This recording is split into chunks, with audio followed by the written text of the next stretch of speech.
நாகை மாவட்டம் சீர்காழியை அடுத்த வானகிரி, தரங்கம்பாடி ஆகிய பகுதிகளைச் சேர்ந்த மீனவர்களிடையே ஏற்பட்ட கோஷ்டி மோதலில் 17 பேர் காயமடைந்தனர். காயமடைந்தவர்கள் அரசு மருத்துவமனையில் சிகிச்சைக்காக அனுமதிக்கப்பட்டுள்ளனர். பாதிக்கப்பட்ட மீனவர்கள் அளித்த புகாரின் அடிப்படையில் காவல்துறையினர் விசாரணை நடத்தி வருகின்றனர்.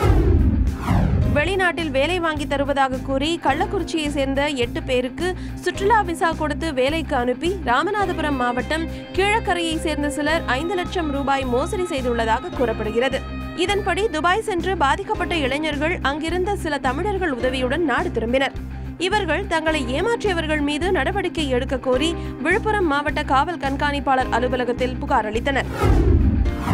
நாகை மாவட்டம் வேதாரண்யத்தில் அமைந்துள்ள வேதாரண்யேஸ்வரர் கோவிலின் நிர்வாக உரிமைக்காக இலங்கை நாட்டில் உள்ள யாழ்ப்பாணத்தை அடுத்த கருணாய்வாய் வரணி ஆதீனம் 28 ஆண்டுகளாக போராடி வருகின்றது.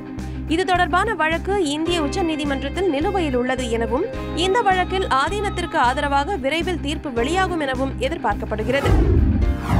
நாகை மாவட்டம் தரங்கம்பாடி மற்றும் அதன் சுற்றுவட்டார பகுதியில் 100 ஏக்கர் நிலப்பரப்பில் பயிரிடப்பட்ட வெள்ளரி செடிகளை பூச்சி தாக்குவதால் மகசூல் குறையும் அபாயம் ஏற்பட்டுள்ளதாக விவசாயிகள் வேதனை தெரிவித்துள்ளனர்.